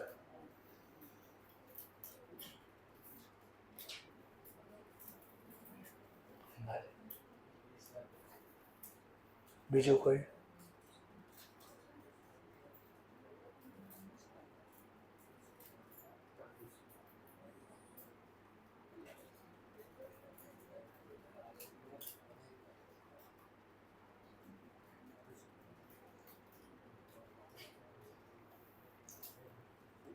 ચલો વાંચ્યું એટલે થોડો ક્વેશ્ચન તો ક્રિએટ થયો, આમાં હું ગણવું નહીં ગણવું એવું. સીધો હું કહી દઉં તો આમાં ક્વેશ્ચન જ ન ક્રિએટ થાય. ચલો તો આપણે પહેલા કેટલી રીત છે પરચેસ કન્સિડરેશન ગણવાની? 4. હવે વાંચીને પછી ડિસાઈડ કરવો પડશે કઈ રીત છે. લમસમ મેથડમાં ડાયરેક્ટ આપી દીધા રૂપિયા, એટલા રૂપિયા. એમાં નક્કી ન કરવાનું, ઓલરેડી આપી દીધા તો એ તો છે ને એમ ટૂંકમાં નક્કી કરવાનું છે. આ નક્કી કરવા માટે 3 રીત વધી. એક તો વધી તમારે પેમેન્ટ મેથડ. પેમેન્ટ મેથડમાં શું લેવાનું? ખરીદનાર વેચનાર કંપનીના ઇક્વિટી શેર હોલ્ડરને પ્રેફરન્સ શેર હોલ્ડરને જે રૂપિયા આપે નહીં, તો પછી રૂપિયા હોય, શેર હોય, જે હોય, નેટ એસેટમાં હોય તો નેટ એસેટમાં એસેટ કયા ભાવે લઈ ગયો, લાયબિલિટી કયા ભાવે લઈ ગયો, એના ડેટા આપ્યા હોય. એવો ડેટા દેખાય છે કે આટલા એસેટ એટલા લઈ ગયો, આટલી લાયબિલિટી આટલામાં, તો એ મેથડ એ તો બધી હવે કઈ એક્સચેન્જ મેથડ, શેર એક્સચેન્જ અથવા ઇન્ટ્રન્સિક વેલ્યુ. ક્યાંય દેખાય છે ઇન્ટ્રન્સિક વેલ્યુ આની આટલી હતી ને આટલા લઈ ગયા ને એવું કઈ લખ્યું છે ઇન્ટ્રન્સિક વેલ્યુ? રાઈટ. તો એક જ અને કદાચ એ આપ્યો હોય તોય ભલે આપ્યો. હંમેશા પેમેન્ટ મેથડ આપે પહેલા કોને પ્રેફરન્સ આપવાનો? હા, તો પેમેન્ટ આપ્યો, જો કોણ કેટલા રૂપિયા આપશે. ચલો પહેલો કીધે શું કહે છે? Star limited take over sky limited at end of the year. કોણ ખરીદે છે? Star limited. કોને ખરીદે છે? Sky limited. સ્કાય લિમિટેડ ને આઉટસ્ટેન્ડિંગ શેર હતા, એટલે સ્કાય લિમિટેડ ને બેલેન્સ શીટ ના ડેટા આપ્યા છે. ચલો સ્કાય આના ડેટા આપ્યા છે થોડા. એક તો પેલા કહે છે ઇક્વિટી શેર આ લોકો પાસે પડ્યા છે, કેટલી ક્વોન્ટિટી બે આપી દીધી છે 15,000. એકનો ભાવ કેટલા રૂપિયા છે? 10, તો 1.5 લાખના છે. બીજું કીધું છે 3,000 એના પ્રેફરન્સ શેર બી છે, 15% પ્રેફરન્સ શેર બી પડ્યા છે. ક્વોન્ટિટી પ્રમાણે 3,000 છે. એક શેરની પ્રાઇસ 100 રૂપિયા છે. 3 લાખ. ચલો આવું આપ્યું છે આપણને. હવે કહે છે વર્ડ જોજો શું કહે છે? For each preference share in a sky limited. તો આ સ્કાય લિમિટેડ જ છે ને. ઈચ પ્રેફરન્સ શેર છે કેટલા? દરેકને આપણે શું આપવાનું છે? તો કહે છે sky limited ₹10 in a cash. 10 એક વ્યક્તિને 10 રૂપિયા તો રોકડા આપશે. એન્ડ અને એ તો આપશે, અને 9% પ્રેફરન્સ શેર બી આપશે. Each in a star limited. તો સ્કાય લિમિટેડ ની પાસે એક શેર જેની પાસે પ્રેફરન્સ શેરનો છે 15% વાળો, એને સ્ટાર લિમિટેડ પોતાનો એક શેર 9% પ્રેફરન્સ, એટલે રેટ આપ્યો 9% એટલે ડિવિડન્ડ. હા, તો કહે છે સ્કાય લિમિટેડ કે તમે તમારા શેર અમને પાછા આપી દો, બદલામાં અમે અમારા નવા શેર આપશું, એક શેર આપશું, અને એ કેટલા રૂપિયાના ભાવનો છે? 100 રૂપિયાના ભાવ. પણ તમારો વ્યાજનો ડિવિડન્ડનો રેટ કેટલા ટકા રહે? થોડા રોકડા આપીશ. બીજું કીધું હવે ત્યારે રોકડા હું કામ આપ્યા છે? કારણ કે રેટ ઘટાડ્યો. એક શેરની સામે એક શેર તો આપી દીધો, તો એમાં તો કોઈ નુકસાન ન ગયું, પણ ભવિષ્યમાં નુકસાન શેમાં જાય? ડિવિડન્ડ. આમાં કેટલા ટકા હતા? એમાં કેટલા? તો એ કે ભાઈ તમને અંદાજે જે કઈ નુકસાન જવાનું છે એને થોડાક રોકડાનું અરેન્જ કરી દઈશ. બરાબર. ચલો નેક્સ્ટ પોઈન્ટ. અને બીજું હું કોને આપવાનું? ફોર ઈચ છે, ફરીથી જો ઈચ ઇક્વિટી છે શેમાં? સ્કાય. તો આ સ્કાય લિમિટેડ કેટલા ટોટલ છે? દરેકને 15,000 લોકો છે ને દરેકને 13 રૂપિયા રોકડા મળશે ઇન કેશ, અને એક ઇક્વિટી શેર બી મળશે. કેમાં? Star limited. પણ એની ફેસ વેલ્યુ કેટલી છે? 100 રૂપિયા. Each having the market value કેટલી છે? એટલે 100 રૂપિયાનો તો ફેસ વેલ્યુ છે, પણ આ સ્ટાર લિમિટેડનો માર્કેટમાં ભાવ કેટલો આવે છે? 120. આવું કીધું છે. અને તમને કીધું પરચેસ કન્સિડરેશન ડિસાઈડ કરો, તો working note work. Purchase consideration amount બરાબર કેમ નક્કી થાય? તો આ ભાઈને બે વસ્તુ આપવાની નક્કી કરી છે આપણે. કયો બે વસ્તુ આપવાની છે? એક તો કેશ આપવાના છે અને એક તો શેર આપવાના છે, શેર ઇશ્યુ કરવાના છે. ચાલો તો પહેલા હિસાબ લેવી પ્રેફરન્સ શેર વાળાને. ચલો પ્રેફરન્સ શેર વાળાને કેટલા આપશે સ્કાય લિમિટેડ વાળા? પ્રેફરન્સ તો પહેલા કીધું ભાઈ રોકડા આપશું. કેટલા કીધું? 10. ઈચ ની હામે તો પહેલા ઈચ ક્વોન્ટિટી કેટલી? પ્રેફરન્સ 3,000 ગુણ્યા 10, તો 30,000 તો ભાઈ તમને રોકડા મળશે પહેલી વાર. અને બીજું એને શેર બી આપવાના કીધા છે. શેર કેટલા આપશું બી કીધું. એકની સામે એક, અને ફેસ વેલ્યુ 100. ચલો એકની સામે ટોટલ છે કેટલા પ્રેફરન્સ? 3,000 ગુણ્યા 1 ભાગ્યા 1 લખો ન લખો ફરક પડે નહીં. અને 1 ની સામે 1 કેટલા રૂપિયાનો આપશું? 100 રૂપિયા. બોલો 3000 ગુણ્યા 100, 3 લાખ. તો આનો મતલબ ખબર પડી ગઈ કે આ પ્રેફરન્સ શેર વાળાને સ્કાય લિમિટેડ આટલા રૂપિયા આપશે. કેટલા? 330. ઇક્વિટી વાળાને બી આપશે ને? ચલો ઇક્વિટી શેર વાળાને કેટલા આપશે એ જરા ચેક કરો. ઇક્વિટી વાળાને તો એમાંય કીધું છે, પહેલા તો કીધું બધાને મેં રોકડા બી આપશે. ચલો છે કેટલા ઇક્વિટી શેર? જરા 15000. 15000 અને એક વ્યક્તિને રોકડા કેટલા આપવાના? 13 રૂપિયા. બોલો 15000 ગુણ્યા 13, 1,95,000. ભાઈ 1 ને 95 તો પેલા રોકડા જ આપી દઈશું. પછી બીજું શું આપશું? તો કીધું ભાઈ અમે એક અમારો શેર બી આપશું. 1 ની સામે 15000 ગુણ્યા 1 ભાગ્યા 1. ચલો એનો તો કઈ ફરક નહીં પડે. પણ હવે જે કીધું ચલો જે 1 શેર આપવાનો છે સ્ટાર લિમિટેડમાં, જેની ફેસ વેલ્યુ તો 10 છે હેવી, બટ માર્કેટ વેલ્યુ કેટલી છે? 120. તો અમારો ક્વેશ્ચન 100 લખો કે 120? 120. ચોપડામાં જ્યારે શેર લખે ને ખરીદનાર, તો જ્યારે જે શેર આપે ઈ પોતાના ચોપડામાં ફેસ વેલ્યુ લખે, પણ જેને મળે એને તો માર્કેટ વેચવા જાય કેટલા? 100 આવશે. તો કેટલા આવશે? 120. તો હંમેશા જ્યારે પેમેન્ટ કરવામાં આવે ત્યારે પેમેન્ટ ડિસાઈડ કરવાનું હોય ત્યારે માર્કેટ પ્રાઇસ કન્સિડર કરવાની. કઈ પ્રાઇસ કન્સિડર કરવાની? Market price. હા, જે ઇશ્યુ કરે ઈ જ્યારે જર્નલ લખે ત્યારે ફેસ વેલ્યુ લખે, પણ પેમેન્ટ કરે ત્યારે કોઈ ફેસ વેલ્યુ નો પેમેન્ટ કરે. જે ભાવ હાલતો હોય માર્કેટમાં એ ભાવ ગણાય. ચલો 15000 ગુણ્યા 120 કેટલા? 18 લાખ. લો કરી દો પેમેન્ટ. કામ બોલો. કેશ કેટલા પણ ટોટલ? 4,30,000 ને 1,95,000, 2,25,000. આ રોકડા. આનો 18 ને 3 21. 21 લાખના શેર. તો ટોટલ પરચેસ કન્સિડરેશન અમાઉન્ટ બરાબર 225 રોકડા, 21 લાખના શેર, કરી દીધો બેનો સરવાળો 23,25,000. તો કંપની બહુ મોંઘી વેચાણી.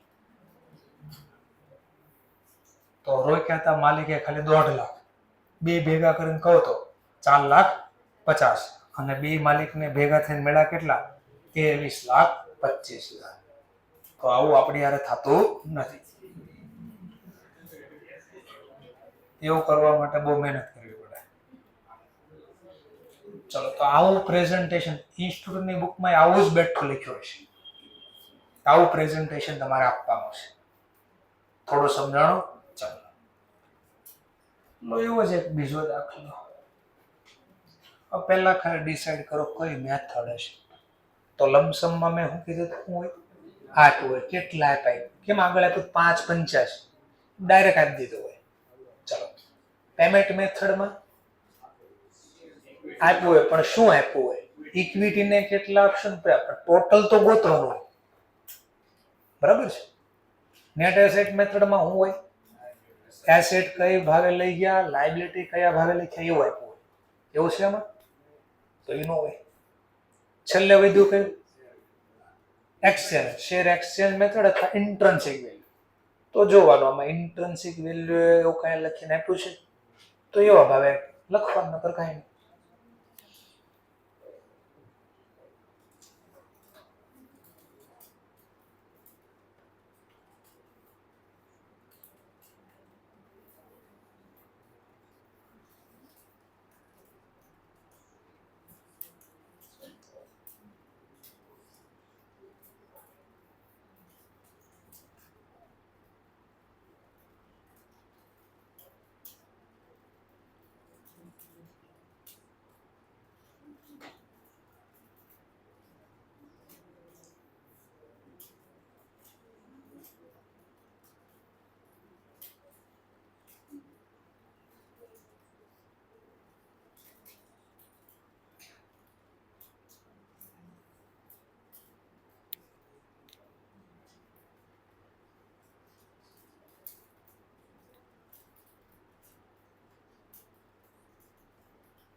કોઈને આન્સર આવે તો આપી શકે છે. 4 લાખ. ચલો 480.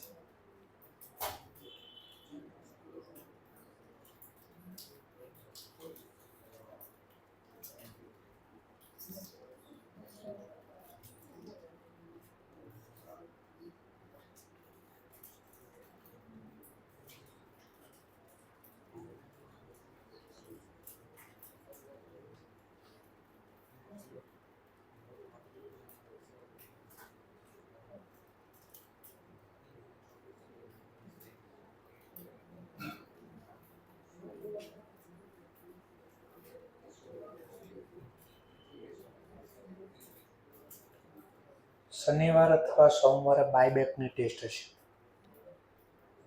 શનિવાર અથવા સોમવાર બાયબેક ઓફ શેર સિક્યુરિટી 4,80,000. ચલો આન્સર 40. કોઈની એક્ઝામ છે સોમવારે?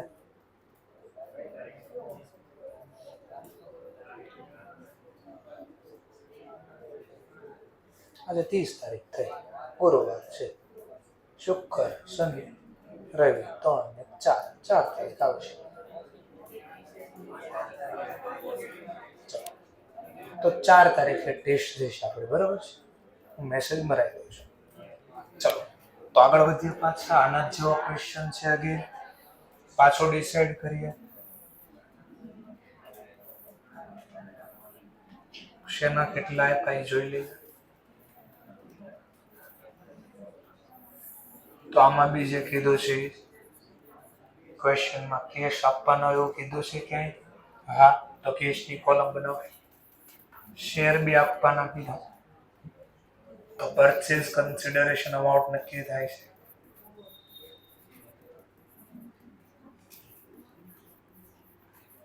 ચલો તો જે આપ્યું લખશું. તો પહેલા કોણ કોને શું કરે છે? તો એ લિમિટેડ ટેક ઓવર કરે છે બી લિમિટેડ. કોણ ટેક ઓવર કરે છે? A limited. કોને ટેક ઓવર કરે? ઘણી વાર આવું લખશે, B limited take over by A limited. B limited take over by A limited. A limited દ્વારા બી લિમિટેડ ને ટેક ઓવર. બી નો મતલબ એક જ થાય, પણ જોવામાં જો આમ તેમ થઈ ગયું તો દાખલો એવી રીતે બનાવશે તમે આન્સર પછી એ લિમિટેડ નો ગોતીને આવશે, બી લિમિટેડ ના બદલે. ચલો, બી લિમિટેડ ના આઉટસ્ટેન્ડિંગ શેર કેટલા? અહીંયા અટવાય ને, એટલે મેં શું કર્યું, એ લિમિટેડ ના શેર બી નથી લખ્યા. એટલે તમારા પાસે એક જ ઓપ્શન વધ્યો, એટલે તમે આ જ ગણવાના છે. એક્ઝામમાં તો બે ના શેર આપશે. લેંગ્વેજ બરાબર ન વાંચી તો ભૂલથી એ લિમિટેડ ની ક્વોન્ટિટી લઈ લીધી અહીંયા, તો જવાબ તમારો આવશે ખોટો. ચલો, બી લિમિટેડ ના ઇક્વિટી શેર કેટલા છે? 10,000. Preference share 2,000. ચલો હવે કઈ છે, ઇશ્યુ કરવાના છે 9% ના preference share of 100 each in the ratio. અહીંયા એકની સામે એક નથી. In the ratio 3 share of A limited. A limited પોતાના 3 શેર આપશે. 4 share in B. B limited માં જેની પાસે 4 શેર છે એને એ લિમિટેડ પોતાના 3 શેર આપશે. ચલો તો હું પ્રેફરન્સ શેર વાળાને શું આપું છું? પહેલા કેશ તો આપવાની વાતો નથી કરી, તો કેશમાં ડેશ કરી દે. ક્વોન્ટિટી પ્રેફરન્સ શેરની ક્વોન્ટિટી 2,000, પણ કેટલાની સામે કેટલા? તો કે 4 ની સામે 3, તો 3 અને 4. અને એકની ફેસ વેલ્યુ માર્કેટ ભાવ આવ્યો તો માર્કેટ લખો, ને આનું માર્કેટ પ્રાઇસ નથી આવી તો 100 લખી દે ડાયરેક્ટ. 1,50,000. ચલો, પ્રેફરન્સ શેર વાળાને આવ્યો. ઇક્વિટી વાળાને શું આપવાનું કીધું તો એ બી જોઈ લઈએ. તો ઇક્વિટી શેર વાળાને કહે છે 15 રૂપિયા પર શેર. એના કે પર શેર, તો ભાઈ ઇક્વિટી કેટલા છે? 10,000 છે. પર શેર કેટલા આપવાના? 15. તો 1.5 લાખ તો કહી દીધું, પેલા રોકડા આવશે. બીજું શું આપવાનું કહે છે? બીજું કહે છે N issue 3 equity share ₹10 each. 3 share આપશે. 10 રૂપિયાનો એક છે, પણ માર્કેટ પ્રાઇસ કેટલી છે? 12. કયો ભાવ લેવાનો યાદ છે ને? ઓકે. ઇન લે ઓફ નો મતલબ ના બદલા. કેના બદલા? every two share held in a જે બી લિમિટેડ માં જેની પાસે બે ઇક્વિટી શેર છે એને એ લિમિટેડ પોતાના કેટલા શેર આપશે? 3 શેર. એકનો ભાવ છે કેટલો? પણ આપશે કયા ભાવમાં? 12 રૂપિયા.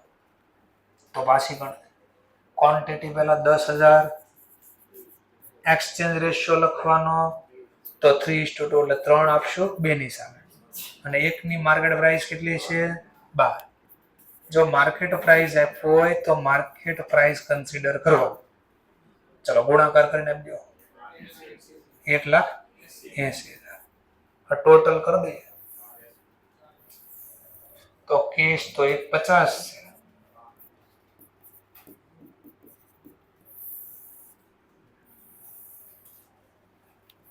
અને આનો ટોટલ 1,80 વત્તા 3,30,000 બે નું ટોટલ કરી દઈએ તો ટોટલ અમાઉન્ટ બરાબર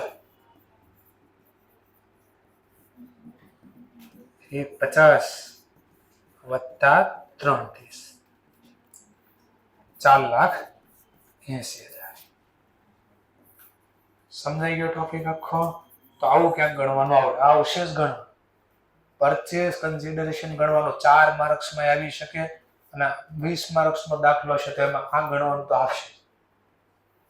કારણ કે પરચેસ કન્સિડરેશન ગોતવા મિસ્ટેક થાય ને તો આખો જવાબ જ ખોટો આવે. કેમ વિચારો? પરચેસ કન્સિડરેશન ક્યાં લખશો? અહીંયા ખોટો પડશે તો પ્રોફિટ લોસ ખોટો આવશે. પ્રોફિટ લોસ ખોટો આવશે તો ઇક્વિટી શેર હોલ્ડરને પેમેન્ટ ખોટું થાય. બધું ખોટું આવશે. સમજાઈ ગયો ટોપિક? એટલે પરચેસ કન્સિડરેશન ગોતવાનું આપે છે. હા, એને એમ લાગે ને આ વખતે છોકરાને આગળ જવા દેવા છે, આપણે હોશિયાર છોકરા છે, તો તમને કહી દે નહીં 4,80 પેમેન્ટ આવે. તમને એવું લાગે છે? કોઈ દી લગાડતા નહીં, ભૂલથી તો બરાબર છે. ચલો આગળ વધીએ. ઓર દાખલો. ચલો હવે પાછું ડિસાઈડ કરવાનું છે. પાછળ બી છે 181 અને 161 ને 162. બે દાખલો ભેગો છે. 161, 162. પેલા ખાલી આટલું જો કઈ મેથડ લાગે છે તમને જોવાથી. લમસમ છે, પેમેન્ટ છે, નેટ એસેટ છે કે ઇન્ટ્રન્સિક? ઇન્ટ્રન્સિક. હા, એક્સચેન્જ કોયા સામે કેટલા કરવાની કીધું છે? ઇન્ટ્રન્સિક value.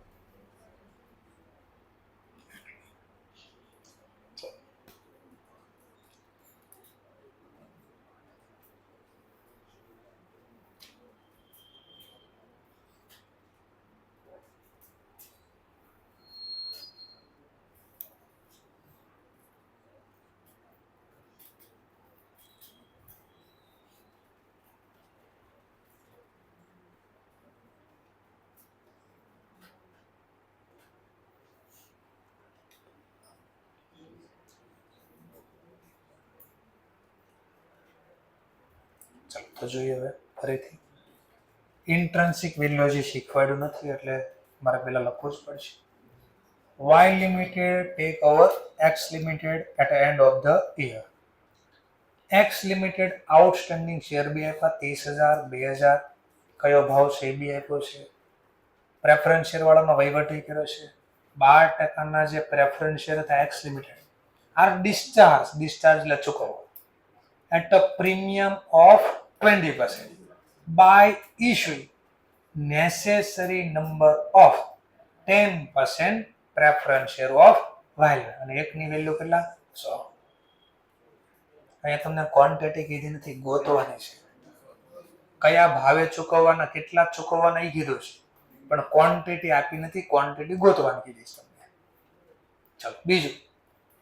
Intrinsic value per share of X limited is 50 and Y limited of 50 will be issue equity share to satisfy equity shareholder of X limited on the basis of intrinsic value. X limited ને payment આપવાનું છે. કોણ આપશે? Y limited. કેટલું આપશે? તો કે એને પર શેર જે ઇન્ટ્રન્સિક વેલ્યુ છે ને એના બરાબર, અને એના માટે નેસેસરી જેટલા આપવા પડે એટલા આપી દઈશું. કેટલું કીધું નથી, ગોતવાનું છે. ચલો એને સમજવા માટે ધ્યાનથી બોલો, સાંભળો. મારી પાસે ₹10 એક નોટ છે. કેટલા નોટ છે? 10. હું ખરીદનાર છું, મારી પાસે નોટ કેટલાની છે? 10. એક નોટ છે.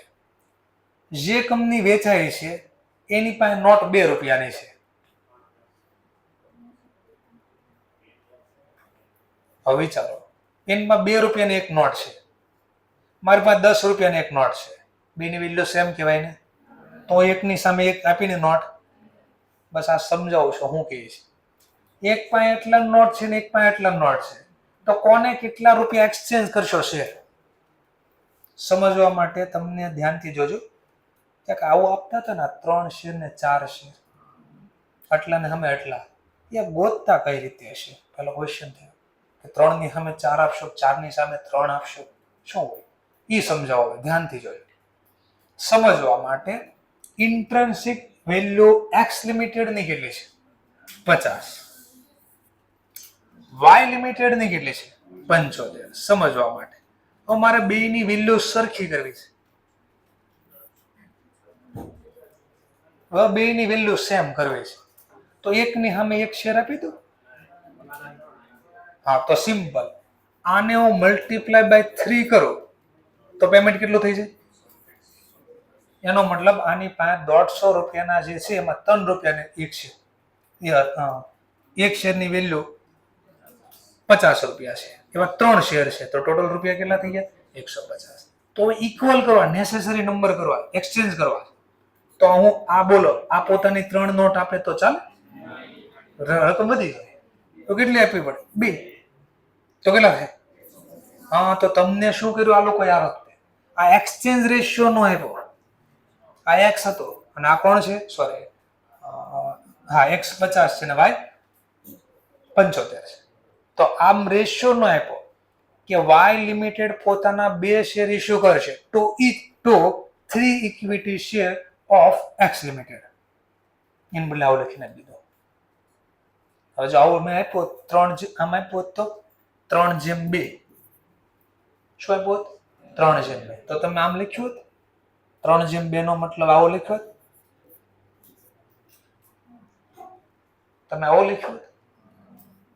આનો મતલબ આવો થાય ને? 3/2 નો મતલબ આવો થાય? હા, હું નહીં. જેની પાસે 3 શેર હશે ને કેટલા આપશો? 2. તો મારી પાસે સમજવા માટે 2 શેર હશે તો 3 મળશે. પાટવાય છે ભાઈ, લખી દો.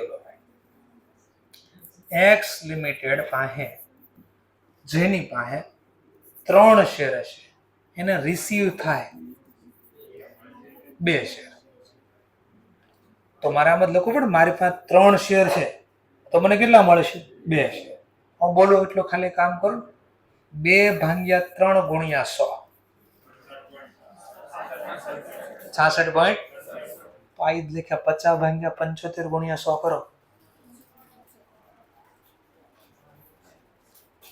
સમજાઈ ગયો ટોપિક? તો અટવાડવા શું કર્યું? અહીંયા એક્સચેન્જ શેરનો એક્સચેન્જ રેશિયો નો આપ્યો. કેમ અહીંયા આપ્યું? જો કેટલાની સામે કેટલા શેર આપ્યું, જો અહીંયા આપ્યું. કેટલા શેર આપશો? 3 ઇક્વિટી છે. કેટલાની સામે જેને 2 હેલ્ડ કર્યા હોય, તો અહીંયા શેનો રેશિયો આપતા? તમને શેર એક્સચેન્જ નો રેશિયો આપતા. અહીંયા હું કર્યું શેર એક્સચેન્જ નો રેશિયો ને રૂપિયા એક્સચેન્જ કરવાના કીધું કે ₹50 એક નોટ છે, અમારા નોટની વેલ્યુ 75 છે. તો એક નોટની સામે બીજી નોટ જોતી હોય કેટલા વધારે કે ઓછા આપવા પડે, આવો ટોપિક. સર નો સમજાણો, કોઈ વાંધો નહીં, લખીએ આપણે, મને સમજાશે. ચલો પહેલા પ્રેફરન્સ શેર વાળાનો તો વહીવટ કરી નાખીએ. ચલો પ્રેફરન્સ શેર વાળાને કેટલા આપવાના છે પહેલા? ચલો કેશ નો કોઈ એમાં ટોપિક છે? કેશ આપવાની વાતો થઈ છે? નહીં, તો એક જ ટોપિક બનાવવાનો ખાલી. કોને કેટલા આપશો? ચલો શેર ઇસ્યુ કરવાના છે. પેલા પ્રેફરન્સ શેર વાળાને કેટલા આપશો? એક્સ લિમિટેડ ના પ્રેફરન્સ શેર વાળાની વાત કરું છું. એને વાય લિમિટેડ પોતાના કેટલા શેર આપશે? તો કીધું 12% preference share of x limited are discharge at premium of 20%. 20% પ્રીમિયમથી આપવાના છે. 20% પ્રીમિયમથી પેમેન્ટ કરવાનું છે. એના માટે જે જરૂરી નંબર હોય એ ₹100 નો જ દેશે. ચલો તો પહેલા 2000 ગુણ્યા 100, 2000 ગુણ્યા 100 તો 2 લાખ રૂપિયા આપણે આપવાના હતા. એ પ્રીમિયમ થી આપવાના છે. કેટલા ટકા પ્રીમિયમ? વત્તા 20%. તો 2,40,000. આ 2,40,000 નો પેમેન્ટ આપવા જે જરૂરી હોય રૂપિયા તો મળી જાય, પણ આપણને ક્વોન્ટિટી બી કીધી, જરૂરી ક્વોન્ટિટી બી આપ. કારણ કે ખરીદનારના બુકમાં જર્નલ આવશે તો શેર તો હંમેશા ફેસ વેલ્યુ લખવા પડશે ને પહેલા, તો ક્વોન્ટિટી ગોતવી પડશે, એટલે ગોતતા શીખવાડશે. તો કઈ જ દીધું, એમાં ક્યાં ગભરાવાનું.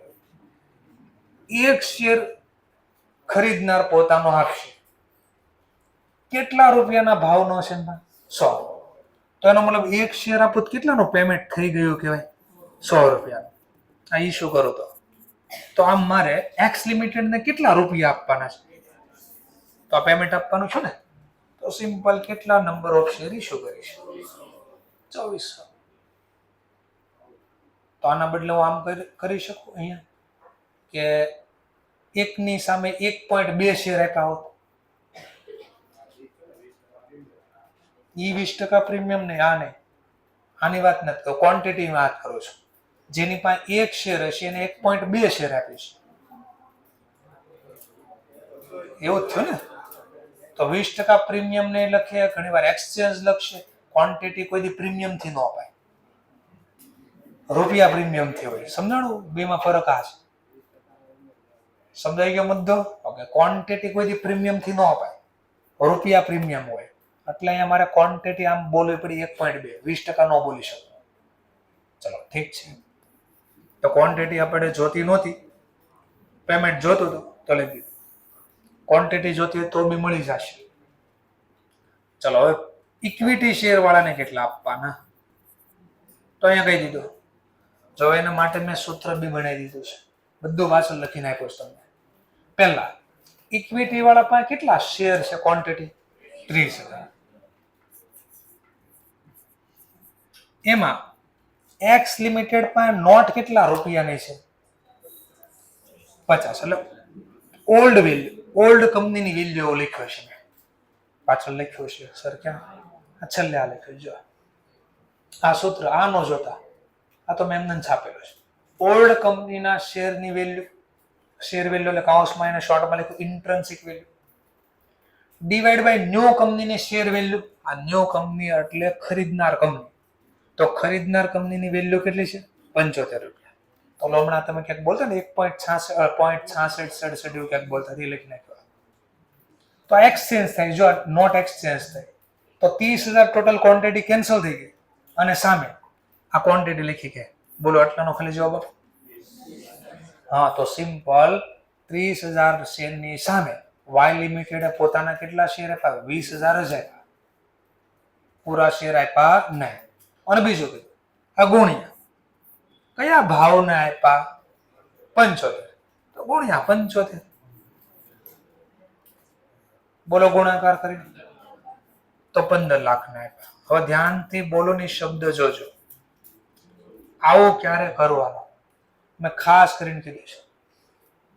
રૂપિયા 20, આ 20 નો મતલબ આ જે નવી કંપનીની વેલ્યુ છે, આવું ક્યારે લખવાનો? ગુણ્યા 20 ક્યારે કરવાના? એટલે 75. દાખલામાં કીધું સેમ વેલ્યુ ના આપવા, સેમ વેલ્યુ જે જૂની કંપનીની છે એટલા જ વેલ્યુ ના આપવાના છે, વધારે નહીં ઓછા. તો આ ગુણ્યા 75 થાય. ક્યાંક બોલે ખબર પડી? કાઉન્સમાં લખ્યું જો આ 20 અહીંયા ગુણાકારમાં ક્યારે લેજો? Only equal amount paid to vendor. એનું રોકાણ કેટલું? બોલો 30,000 ગુણ્યા 50 કેટલાનું છે? 15 લાખ. તો મારે 15 લાખનું જ પેમેન્ટ કરવું છે, તો 20,000 ગુણ્યા 75 કરો. હા, તો એટલે 75 ક્યારે કરવાની એમ એ સમજાવવા માંગુ છું. તો દાખલામાં લખ્યું હોય કે વેન્ડરનો જેટલા રૂપિયાનું રોકાણ છે એટલું જ એને પેમેન્ટ કરવાનું છે. તો સર બીજું શું લખી શકાય? ગયો ને ફેસ વેલ્યુ ગુણ્યા 10 કરો તો લ્યો,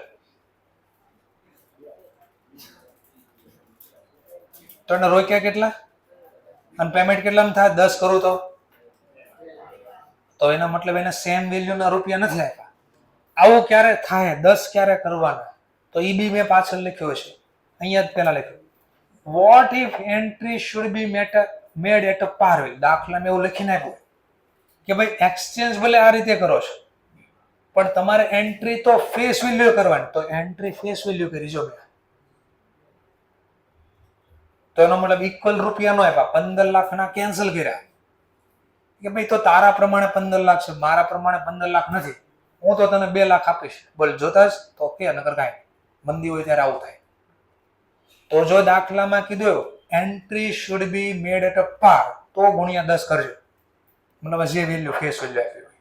જેમ કે આપણા દાખલામાં અહીંયા માની લો આપ્યું હોય કે એની ફેસ વેલ્યુ કેટલા રૂપિયા અહીંયા આપ્યું અને લખ્યું entry should be made at a par, તો પછી ગુણ્યા નવા કંપનીની ફેસ વેલ્યુ લેશું. એ બી સમજાવવા માટે પાછળનો દાખલો, બેઠો દાખલો, આ જ દાખલો.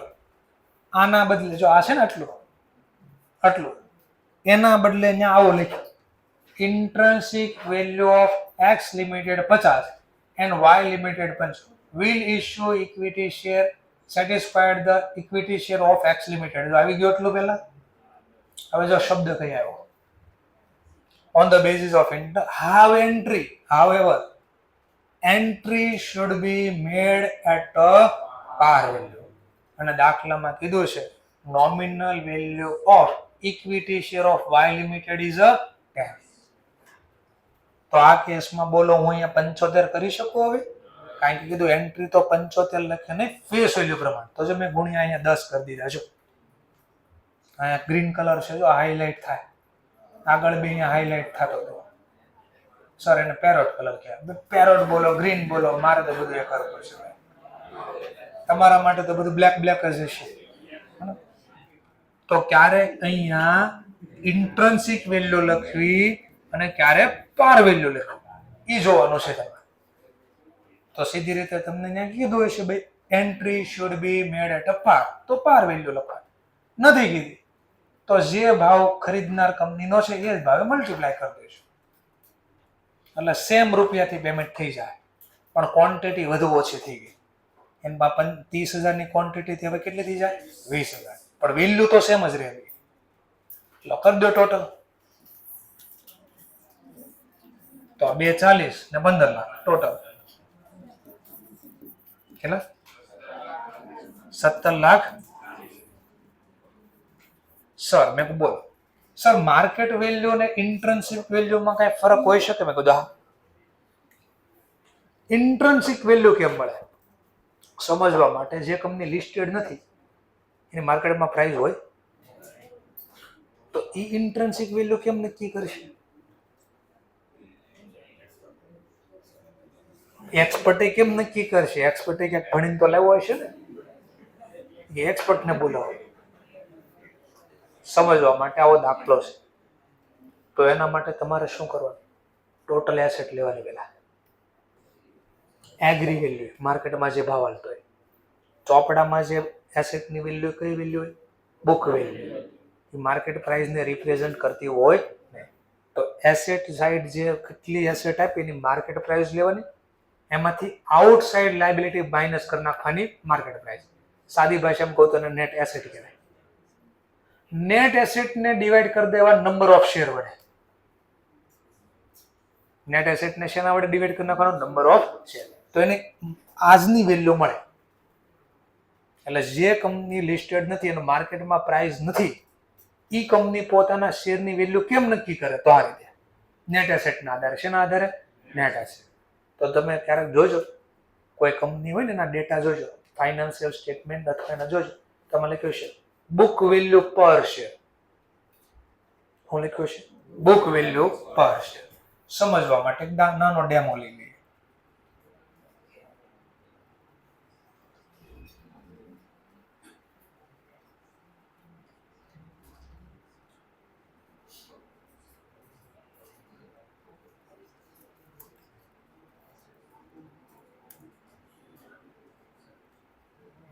લો તો કીધું છે Reliance Industries book value per share approximate 664 થી 600, બટ એની માર્કેટ અને પીબી રેશિયો કે price to book value, price એની કેટલી છે માર્કેટમાં પ્રાઇસ?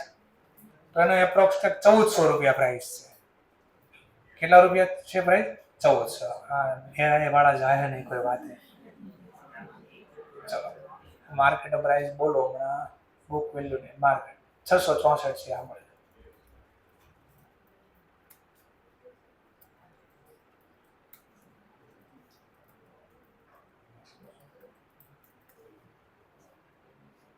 1406 રૂપિયા છે. પણ બુક વેલ્યુ પર શેર કેટલી છે?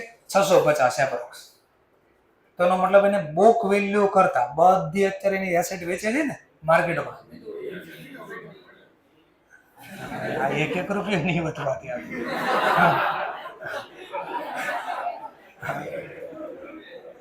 એ માર્કેટમાં એની બધી એસેટ છે ને એ માર્કેટ ભાવ વેચાય છે.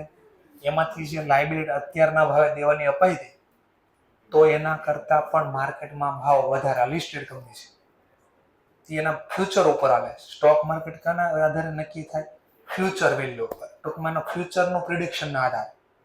આટલું તો છે. પણ આ તો ખાલી જે એસેટ છે એનો જે બિઝનેસનું મોડલ છે એના કેટલા? તો એના રૂપિયા ઉપરના આપ્યા છે આપણે. તો એક રીત આ બી છે કે જ્યારે બુક વેલ્યુ હોય શેર કંપનીનો શેર ખરીદવો હોય તો એને બુક વેલ્યુ પણ પીબી રેશિયો બી જોવાનું. શું જોવાનું? પીબી.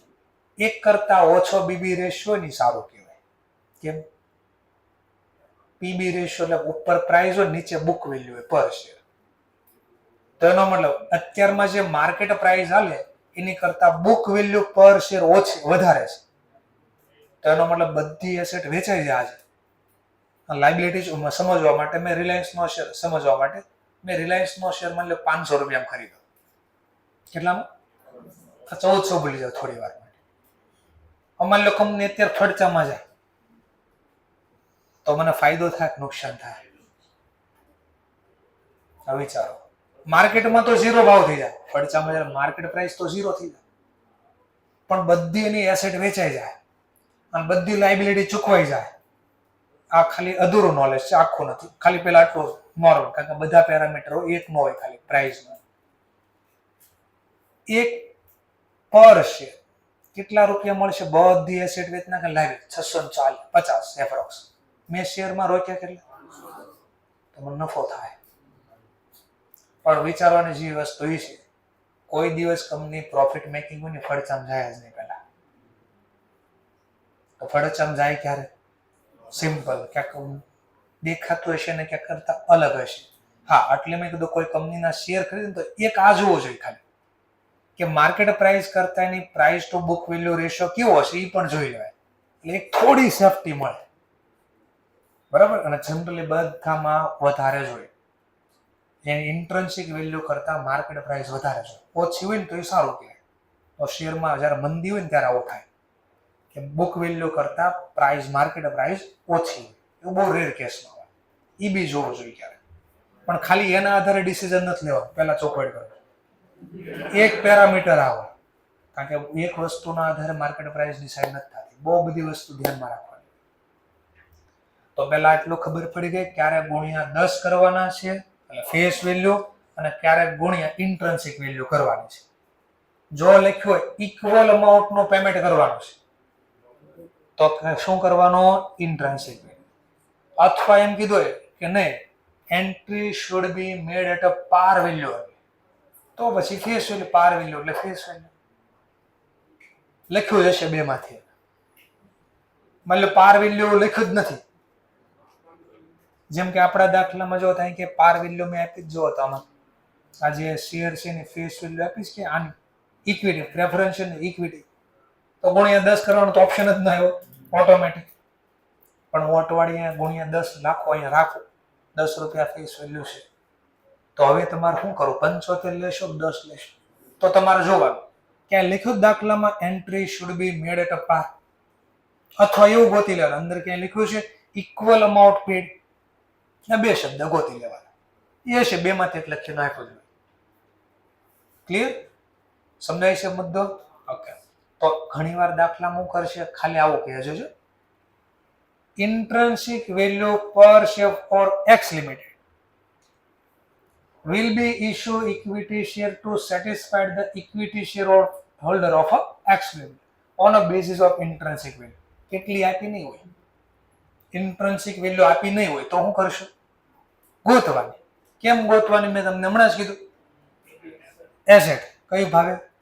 Market price. અને નવો ભાવ હોય લેવાનો, માંથી માઇનસ કરવાનું. હું આઉટસાઇડ લાગે કઈ પ્રાઇસ? Market price. એ બે વચ્ચેનો જે ગેપ આવ્યો એને શું બોલાય? Net asset. એને ડિવાઈડ કરી દેવાનો નંબર ઓફ શેર વડે, એટલે પર શેર પ્રાઇસ મળી ગઈ. એ તો ઇન્ટ્રિન્સિક વેલ્યુ હતી. તો આવું ઇન્સ્ટિટ્યૂટની બુકમાં છે. તો હવે સમજવા માટે હું તમને એ બે દાખલા હોમવર્કમાં આપું છું, એટલે તમને સમજાશે.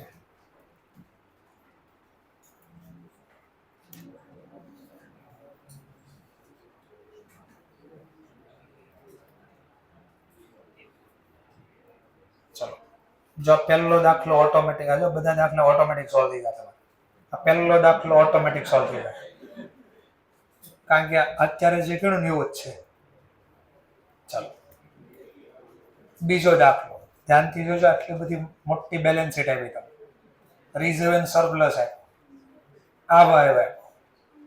અહીંયા હું કીધું? કેલ્ક્યુલેટ કરો purchase consideration. Issue equity share ₹10 નો for every 2 share held in A B limit અને pay the balance in a cash. બાકીના રોકડા. તો શું ફરક આવ્યો? કઈ દેખાતો હોય આપણા ને? ઈ તો છે શેર પહેલા દીધા પછી રોકડા, ઈ તો છે. પણ એને સિવાય બીજું જો, આપણે જે બે દાખલા ગણે ને એમાં શું હતું પેલા જો નહીં, આ જુઓ પેલા પર શેર કેટલા રોકડા આપશો એ તમને કીધું હતું. ₹10, ₹13, ₹15. આમાં તો ક્વેશ્ચન બેલેન્સ નથી કાઢશો. ઇક્વિટી શેર તો કહી દીધું કેના બદલે કેટલા આપશે, 2 ની સામે 3 કે 1 ની સામે 3 ઈ કીધું. બાકીના રૂપિયા રોકડા આપજો. બાકીના રોકડા ગોતશો ક્યાંથી? તો આ ઘરે જઈને તમારે જોવાનું છે દાખલો. એવું લાગે તમે તાર આન્સર એ જોઈ લેજો, નહીં કોઈ પ્રોબ્લેમ નથી. પણ ક્વેશ્ચન ક્રિએટ થાય કે કર્યું, તમને જે હું ભણાવતો તો એ જ કર્યું હશે, જે બોલતો તો એ. ચલો, એક દાખલો આ અને એક ઇલુસ્ટ્રેશન નંબર 3. હા, આ બે વસ્તુ તમારે ખાલી જોઈ લેવાની. ખાલી આખો દાખલો નથી, ખાલી પરચેસ કન્સિડરેશન. રકમ તો બહુ મોટી છે, પણ ગોતવાનું જ ખાલી જો એટલું જ. ઓકે, તો બે ક્વેશ્ચન તમને હોમવર્કમાં આપું છું. એટલે કાલે ડાઉટ ક્વેરી આવશે તો આપણી થઈ જશે સોલ્વ, અને કાલથી દાખલા સ્ટાર્ટ કરીશું પછી.